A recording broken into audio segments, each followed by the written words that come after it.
खंड 1 विधानसभा क्षेत्र बूंदी में गत 3 वर्षों में विद्युत वितरण तंत्र में सुधार हेतु अधिक भार वाले 33 केवी व 11 केवी के फीडरों का विभाजन करना, नए ट्रांसफार्मर की स्थापना करना एवं टेढ़े मेढ़े क्षतिग्रस्त पोलों को सही करना या नए पोल इत्यादि कार्य के लिए आवंटित राशि का वर्षवार संख्यात्मक विवरण पृष्ठ पर उपलब्ध है। प्रसारण तंत्र के अंतर्गत 132 केवी ग्रिड सब स्टेशन रायथल व संबंधित लाइनों का निर्माण कार्य पूर्ण करके दिनांक 30/5/2024 को स्थापित किया गया है। आवंटित राशि का वर्षवार विवरण पृष्ठ ब पर उपलब्ध है। खंड 2 उक्त आवंटन राशि में से व्यय की गई राशि का वर्षवार विवरण पृष्ठ ब पर उपलब्ध है। माननीय सदस्य। माननीय अध्यक्ष महोदय, मैं माननीय आपके माध्यम से मंत्री महोदय से जानकारी लेना चाहता हूं कि जो RDSS के लिए जो धनराशि बूंदी विधानसभा क्षेत्र तथा बूंदी जिले के लिए जो स्वीकृत की गई है, उस स्वीकृत राशि में से अब तक कितने प्रतिशत राशि खर्च की गई है। दूसरा मेरा ये है कि जो 23-24 और 24-25 तक मेरी जानकारी के हिसाब से RDSS के लिए जून 25 तारीख फिक्स है और जून 25 तारीख तक उनको पूरा काम करना है। तो ये जो शेष राशि बची है, इसके लिए आप समय पर फीडर सुधार के लिए क्या कदम उठाएंगे? माननीय मंत्री जी। माननीय अध्यक्ष जी, बूंदी जिले में RDSS के माध्यम से 114.96 करोड़ की राशि स्वीकृत की गई है। उसके विरुद्ध अभी तक 15.9 करोड़ की राशि खर्च की जा चुकी है। जो माननीय सदस्य कह रहे हैं कि जून 25 तक ये काम पूरे होने थे, निश्चित रूप से ये काम जून 25 तक पूरे होने हैं। इस पर कार्य प्रगति पर है।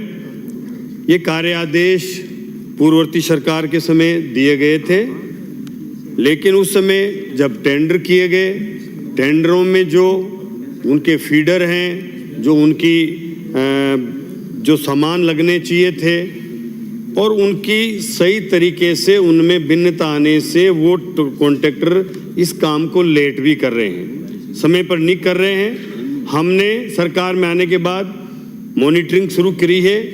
अभी लगभग उनकी प्रगति कुछ आई है, फिर भी जो अपेक्षा की जा रही है उससे काफ़ी धीमी प्रगति है। इनको फिर हम वापस मॉनिटरिंग भी करेंगे।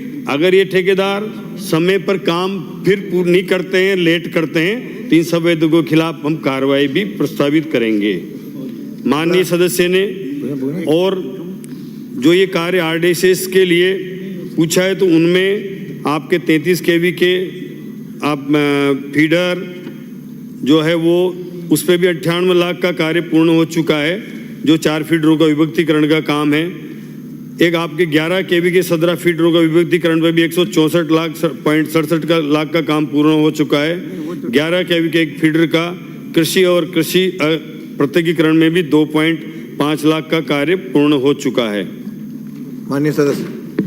माननीय अध्यक्ष महोदय, अभी तक 114 करोड़ में से 15% राशि खर्च हुई है और टारगेट पूरा करना है इनको 26 जून 25 में। तो ये मुझे लगता नहीं है कि ये संभव हो कि सारा फीडर सुधार का कार्यक्रम 25 तक कर दे। इसलिए एक तो मेरा अनुरोध आपके माध्यम से ये है कि मॉनिटरिंग इतनी सख्त आपकी तरफ से होना चाहिए कि ये अपनी जो धनराशि है इसका सही समय पर उपयोग हो जाए। दूसरा मेरा प्रश्न सर, सब डिवीजन तालाड़ा में 2015 के कनेक्शन अभी तक नहीं हुए। 2015 के जिस कॉन्ट्रैक्टर को ये काम दिया गया और जो उसका टाइम पीरियड था उसको 2 साल से भी ज्यादा गुजर गए और 10,000 रुपए लेके तो वो सामान दे रहा है। मैंने आपसे पूर्व में भी निवेदन किया था, एक सेकंड, आपसे पूर्व में भी निवेदन किया था कि 15 के कनेक्शन नहीं होने के कारण सरकार 16 और 17 के कनेक्शन जारी नहीं कर पा रही है। दूसरी जगह 16 और 17 के हो गए।